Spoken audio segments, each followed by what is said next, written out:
आप देख रहे हैं खबर तो समझिए और आपके साथ मैं हूं विवेक। वक्त हो गया खबरों को समझने का। तो सबसे पहले बात बीजेपी की बड़ी बैठक की कर लेते हैं। बीजेपी के सभी प्रकोष्ठ के संयुक्त कार्यकारिणी की बैठक इस बार बिहार में होने जा रही है।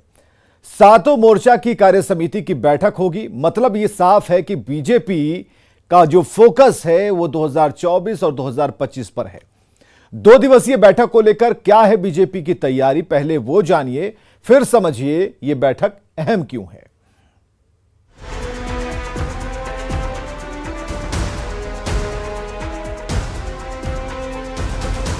बड़ा सा तोरण द्वार और हर कुर्सी के सामने कमल, कुछ ऐसी है बीजेपी की बड़ी तैयारी। ये पहला मौका है जब बिहार में बीजेपी के सभी 7 मोर्चों की संयुक्त राष्ट्रीय कार्य समिति की 2 दिवसीय बैठक होने जा रही है। ये बैठक 30 और 31 जुलाई को होने जा रही है, जिसके लिए बीजेपी कार्यालय और पटना के ज्ञान भवन को खास तरीके से सजाया गया है। कार्यकर्ताओं ने काफी मेहनत किया है। भाजपा के जिन कार्यकर्ताओं को जो जिम्मेवारी दी गई थी उसमें पिछले 20 दिनों से लगातार लगे हुए हैं और उन्हीं कार्यकर्ताओं की मेहनत का नतीजा है कि आज आप इस रूप में इस भवन को देख रहे हैं। इस कार्यक्रम का उद्घाटन बीजेपी के राष्ट्रीय अध्यक्ष जेपी नड्डा करेंगे और समापन देश के गृह मंत्री अमित शाह करेंगे। इस बैठक में देश भर के 700 से अधिक प्रतिनिधि शामिल होंगे। बिहार के लिए और पटना के लिए ये गौरव की बात है। इतना बड़ा अपने पूरे देश के नेताओं का समागम और इस तरह का आयोजन बिहार में लंबे अरसे के बाद हो रहा है। और जहां हमारे राष्ट्रीय अध्यक्ष जेपी नड्डा जी और यशस्वी गृह मंत्री श्री अमित शाह जी उपस्थित होंगे और पूरे राष्ट्रीय स्तर पर जितने भी मोर्चा हैं उसके सभी राष्ट्रीय अध्यक्ष और प्रदेश के सभी पदाधिकारी उपस्थित, प्रदेश के अध्यक्ष और राष्ट्रीय कार्य समिति के सभी सदस्य उपस्थित होंगे। बीजेपी की यह बैठक कितनी अहम है, इसका अंदाजा आप इसी बात से लगा सकते हैं कि 2 दिवसीय बैठक में बीजेपी के राष्ट्रीय अध्यक्ष जेपी नड्डा और केंद्रीय गृह मंत्री अमित शाह भी आ रहे हैं। 30 जुलाई को जेपी नड्डा गांधी मैदान से जेपी गोलंबर तक रोड शो भी करेंगे। शेखपुरा मोड़ से हमारा राष्ट्रीय अध्यक्ष जी का बाइक से काफिला शुरू होगा और वो पूरा काफिला अंबेडकर हाईकोर्ट गोलंबर तक आएगा। वहाँ पर अंबेडकर मूर्ति के पास राष्ट्रीय अध्यक्ष जी माल्यार्पण करेंगे और वहाँ से विधिवत रूप से रोड शो प्रारंभ होगा। वहाँ से जेपी मूर्ति तक 25 अन्य स्थानों पे अलग अलग लोगों के द्वारा वहाँ पर स्वागत और अभिनंदन होगा। मेरा मानना है अपने आप में एक ऐतिहासिक रोड शो रहेगा। जाहिर है बीजेपी का फोकस 2024 और 2025 पर है, जिसकी रूपरेखा 2022 में खींची जा रही है। पटना से न्यूज़ 18 के लिए शैलेंद्र कुमार की रिपोर्ट। चलिए अब खबर समझने की बारी है, तो खबर समझिए। आपको याद होगा 5 जुलाई को बीजेपी की बड़ी बैठक हुई थी। कोरोना के बाद पहली बार बीजेपी की राष्ट्रीय कार्यकारिणी की इतनी व्यापक बैठक हुई थी और जगह हैदराबाद, वो हैदराबाद जिसे दक्षिण भारत का गेटवे कहा जाता है। हैदराबाद जहां कमल खिलाने की कोशिश बीजेपी 1984 से कर रही है, लेकिन कामयाबी अब तक नहीं मिली। हैदराबाद से बीजेपी ने दक्षिण के राज्यों को जीतने का संदेश दिया। अब बिहार में बीजेपी की एक बड़ी बैठक होने जा रही है। पहली बार बिहार में बीजेपी के मोर्चों की संयुक्त कार्य समिति की बैठक होने जा रही है। 7 मोर्चों की संयुक्त कार्य समिति की बैठक 30 तारीख और 31 जुलाई को होगी। 30 जुलाई को बीजेपी के राष्ट्रीय अध्यक्ष जेपी नड्डा और 31 तारीख को भारत के गृह मंत्री अमित शाह कार्यक्रम को संबोधित करेंगे। यहां जाहिर है कि बीजेपी ने सियासी आधार को मजबूत करने के लिए अपनी जो एक्सरसाइज है वो शुरू कर दी है। बीजेपी अपने सभी 7 राष्ट्रीय मोर्चे की संयुक्त बैठक कर रही है, जिसमें दलित, ओबीसी, किसान, सभी फ्रंट के नेता शामिल होंगे और इन्हीं संगठन के नेताओं को बीजेपी सूबे की 200 विधानसभा क्षेत्रों में 2 दिन प्रवास कराकर राजनीतिक समीकरण को दुरुस्त करने का एक दांव चला है। दरअसल 2020 के चुनाव में बिहार में बीजेपी 110 सीटों पर चुनाव लड़ी थी। 74 सीट आई थी उन्हें। 36 सीट बीजेपी हार गई थी, जिसमें 29 सीट पर दूसरे नंबर पर रही थी, जबकि 7 सीटों पर पार्टी तीसरे नंबर पर थी। तो ये एक छोटी सी जानकारी हमने आपको बताई। केंद्रीय गृह मंत्री अमित शाह और बीजेपी अध्यक्ष जेपी नड्डा पटना आ रहे हैं, लेकिन सीएम नीतीश कुमार से उनकी मुलाकात नहीं होगी। दरअसल सीएम नीतीश को कोरोना है और वे किसी से मुलाकात नहीं कर सकते, इसका कोई राजनीतिक मतलब नहीं निकाला जाना चाहिए। विजय चौधरी ने कहा कि इससे पहले जब अमित शाह पटना आए थे तब नीतीश कुमार से उनकी मुलाकात हुई थी। गृह मंत्री या नड्डा जी के आने की बात है तो सब लोग जानते हैं कि मुख्यमंत्री जी दुर्योग से कोरोना पीड़ित हो गए हैं और फिर कोरोना का अपना प्रोटोकॉल होता है और हम लोग तो यही कामना करते हैं कि वो शीघ्र स्वस्थ हो जाएं और वो अगर स्वस्थ हो जाते हैं या स्वस्थ हो गए होते हैं तो हम नहीं समझते हैं कि मिलने में क्या दिक्कत है। इसके पहले भी नड्डा साहब आए हैं या गृह मंत्री आए हैं तो सब लोगों की मुलाकात होती रही है। और अब बात सबसे बड़े खुलासे की। पटना के फुलवारी शरीफ आतंकी मॉड्यूल की जब एनआईए ने जांच शुरू कर दी तो चौंकाने वाले खुलासे हुए। 2047 तक भारत को इस्लामिक राष्ट्र बनाने की साजिश का पहले ही पता चल गया था, लेकिन जांच में जो कागज और डिजिटल सबूत मिले हैं उससे पता चला है कि इससे तार बिहार से लेकर यूपी, केरल और तेलंगाना तक फैल चुके हैं। और सबसे बड़ी बात यह है कि युवाओं को उनका ब्रेन वॉश कर दंगों के लिए ह्यूमन मिसाइल की तरह इस्तेमाल करने के लिए तैयार किया गया था।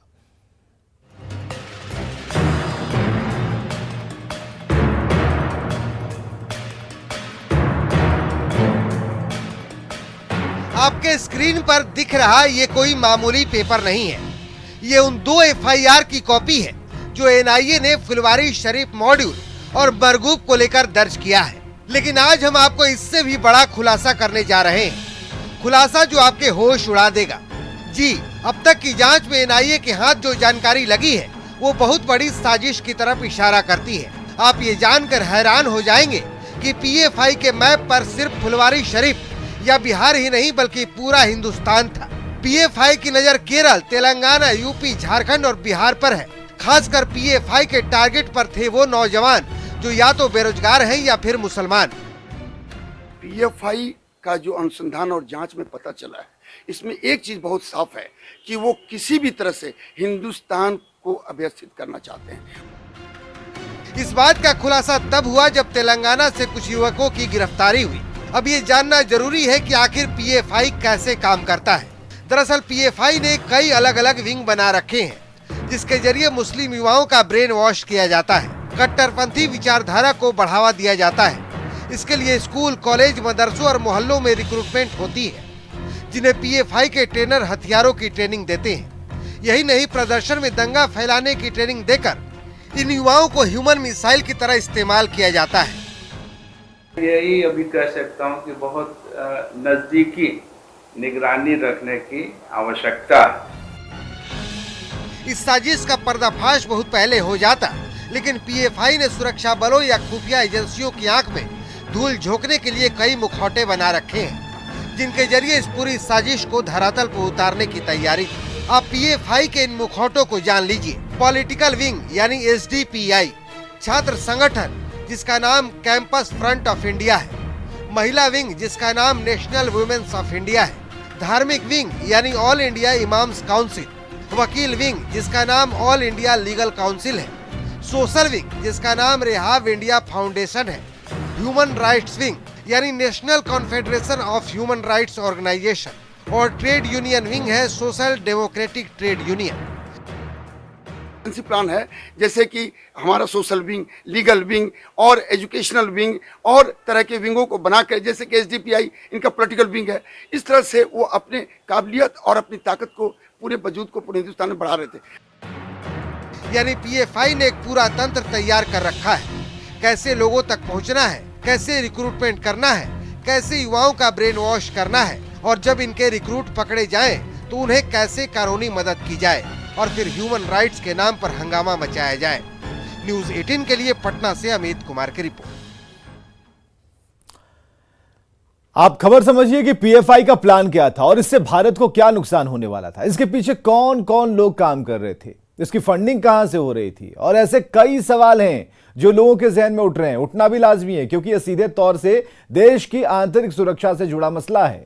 बारी बारी से सारे सवालों का जवाब समझने की कोशिश कीजिए। बिहार की धरती से देश विरोधी मिशन 2047 की साजिश हो रही थी। पुलिस को फुलवारी शरीफ में कई आपत्तिजनक सामान मिले और छापेमारी के बाद कई दस्तावेज, झंडा, पैम्पलेट, बुकलेट बरामद किए गए जो मिशन से सीधे जुड़े हुए थे। दस्तावेज में 2047 तक भारत को इस्लामिक राष्ट्र बनाने का प्लान था। अब आप समझिए कि मिशन इस्लाम 2047 का मकसद क्या था। इसका मुख्य मकसद 2047 तक भारत को मुस्लिम राष्ट्र बनाना था। मिशन को सफल बनाने के लिए कई स्तर की प्लानिंग की गई थी। उदाहरण के तौर पर देश के अलग अलग कोने से ऐसे लोगों का चयन करना जो इस तरह की सोच को सपोर्ट करते हैं, ऐसे लोगों का चयन करना, उन्हें विशेष ट्रेनिंग देना और ट्रेनिंग के दौरान दो समुदायों के बीच नफरत फैलाने का काम करना था। मिशन इस्लाम 2047 के तहत फुलवारी शरीफ में ट्रेनिंग सेंटर चलाए जा रहे थे। 6 और 7 जुलाई को मार्शल आर्ट की ट्रेनिंग के नाम पर फुलवारी शरीफ में कैंप लगाया गया और इस ट्रेनिंग कैंप में तलवार, चाकू की ट्रेनिंग दी गई। पटना पुलिस की जांच में पता चला कि झारखंड पुलिस से सेवानिवृत्त दरोगा मोहम्मद जलालुद्दीन और अतहर परवेज न केवल बिहार बल्कि दूसरे राज्यों में मिशन इस्लाम 2047 का प्रचार कर चुका है। ट्रेनिंग कैंप में बिहार के अलावा केरल, झारखंड, तमिलनाडु और पश्चिम बंगाल के लोग शामिल हुए थे। तो ये पुलिस को मालूम हुआ और उसके बाद पुलिस ने उस पर कार्रवाई करनी शुरू कर दी। जाहिर है पीएफआई का प्लान खतरनाक था, इसलिए समय पर पीएफआई को बैन करने की मांग होती रही है। समय समय पर पटना में तेजस्वी सूर्या ने बिहार सरकार से पीएफआई पर बैन लगाने की मांग की। भी आतंकवादी, अगलावादी संगठन है, तीव्रवादी संगठन है, इन सभी संगठनों के खिलाफ हमारी सरकार, वो बिहार में हो, कर्नाटका में हो या देश में हो, जीरो टॉलरेंस हमारा नीति है। We will take strict action against any sort of fundamental. PFI पर बैन होना चाहिए बिहार में।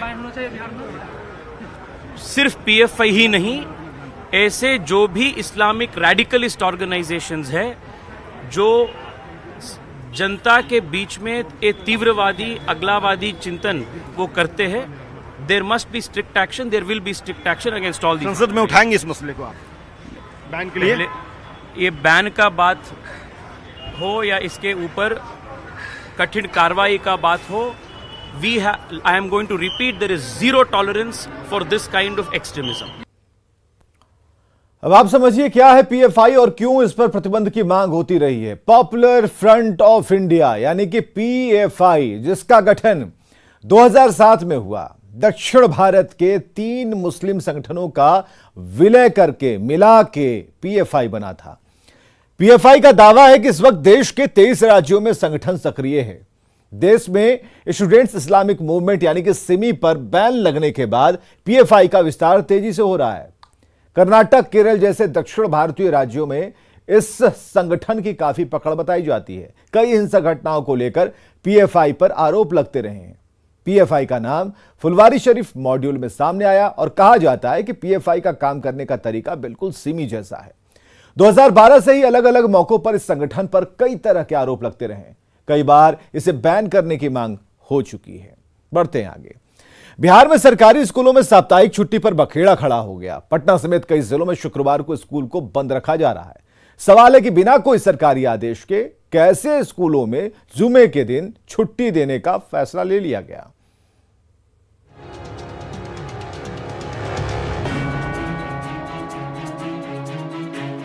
ये है सीमांचल के अररिया के खरहिया में मौजूद कन्या मध्य विद्यालय, जहां जुमे के दिन यानी शुक्रवार को स्कूल में सन्नाटा है। गेट पर ताला लटका है। अररिया और फारबिसगंज विधानसभा सहित जिले भर में करीब 200 ऐसे सरकारी स्कूल हैं जिनमें जुमे के दिन ऐसे ही ताले लटकते हैं। पर ताला लटका हुआ है और जुमे के दिन यानी फ्राइडे को इस स्कूल में बंदी होती है और रविवार को यह स्कूल खुला होता है। अब जरा जमुई के जिलानी मध्य विद्यालय पर नजर डालिए। यहाँ भी स्कूल के गेट पर ताला है। जुमे के दिन जमुई में वैसे सभी सरकारी स्कूलों में ताला लटका मिला जिनके आगे उर्दू स्कूल या मकतब लिखा हुआ है। इन स्कूलों में शुक्रवार के बदले रविवार को पढ़ाई होती है। हैरानी की बात यह है कि शुक्रवार को स्कूल बंद रहने का कोई आदेश भी विभाग के अधिकारियों के पास नहीं है। हम देख सकते हैं कि जमुई शहर का ये जो भछियार मोहल्ला है और यहाँ पर एक जो उर्दू मध्य विद्यालय है, उर्दू मिडिल स्कूल है, वो बंद है क्योंकि आज शुक्रवार है। अगर बात करें तो देखा जाए तो इस स्कूल का जो मेन गेट है यहाँ पर ताला लगा हुआ है, ताला लटका हुआ है। अगर अंदर दिखाना चाहेंगे तस्वीर तो देख सकते हैं कि स्कूल कैंपस में न शिक्षक है न बच्चे हैं, कोई नहीं है। शुक्रवार को साप्ताहिक छुट्टी होने वाले स्कूलों की संख्या सीमांचल में सबसे ज्यादा है, लेकिन आपको जानकर हैरानी होगी कि राजधानी पटना में भी ऐसे कई स्कूल हैं जिनकी छुट्टी रविवार को नहीं बल्कि शुक्रवार को रहती है। बिहार में भी लगभग सभी स्कूलों में रविवार को छुट्टी होती है, लेकिन कुछ स्कूल ऐसे हैं जहां रविवार के बदले शुक्रवार को छुट्टी दी जाती है। पटना के फुलवारी शरीफ स्थित हम मिल्लत गर्ल्स हाई स्कूल की हम तस्वीर दिखा रहे हैं। बिहार सरकार का यह स्कूल है और यहाँ रविवार को छुट्टी नहीं होती है, यहाँ शुक्रवार को छुट्टी होती है। मतलब पटना से लेकर सीमांचल तक बिहार के कई जिलों में जुमे के दिन स्कूल बंद रहते हैं। जुमे के दिन स्कूलों में तालाबंदी की ये 5 तस्वीरें बता रही हैं कि कैसे मनमानी की जा रही है। बिना कोई सरकारी आदेश के स्कूलों को मनमाना तरीके से बंद किया जा रहा है। मामला सुर्खियों में आया तो शिक्षा मंत्री विजय चौधरी ने जिला शिक्षा पदाधिकारियों से रिपोर्ट मांग ली है कि आखिर किन परिस्थितियों में स्कूलों में शुक्रवार को छुट्टी दी जा रही है। आई है प्रकाश में खासतौर से मीडिया के माध्यम से कि वहाँ विद्यालय रविवार के बदले शुक्रवार को बंद होते हैं। हम लोगों ने यहाँ से विभाग की तरफ से, मुख्यालय की तरफ से, जो जिले के अधिकारी हैं शिक्षा विभाग के, उनसे ये एक रिपोर्ट मांगी है कि पूरी स्थिति को स्पष्ट करते हुए एक अपना प्रतिवेदन दें कि ये किस परिस्थिति में ऐसा हो रहा है। जाहिर है सवाल बड़ा है क्योंकि बिना सरकारी आदेश के स्कूलों में साप्ताहिक छुट्टी कैसे हो रही है। न्यूज़ 18 के लिए अररिया से सतीश कुमार, जमुई से केसी कुंदन और पटना से शैलेंद्र कुमार की रिपोर्ट। पटना समेत कई जिलों में जुमे के दिन स्कूल बंद हो रहे हैं। 5 तस्वीरें हम आपको दिखाने जा रहे हैं। ये तस्वीरें देखिए, पटना, पूर्णिया, नालंदा, मुंगेर और शेखपुरा की तस्वीरें हैं। और जो तस्वीरें आप देख पा रहे हैं, इन सभी तस्वीरों में एक बात ही कॉमन है, वो है शुक्रवार को स्कूल में ताला। रविवार को स्कूल खुले रहते हैं, लेकिन अभी तक किसी का भी कंसेप्ट इस पर क्लियर नहीं है कि ये बंद क्यों रहते हैं। सामंजस्य की बात आ रही है, कहीं पर मुस्लिम बाहुल्य क्षेत्र की बात आ रही है, कई तरह की बातें आ रही हैं। हालांकि बिहार सरकार ने इस पर कहा है कि जांच बिठाई गई है, रिपोर्ट आने का इंतजार है। और खबरें लगातार जारी हैं, बने रहिए हमारे साथ।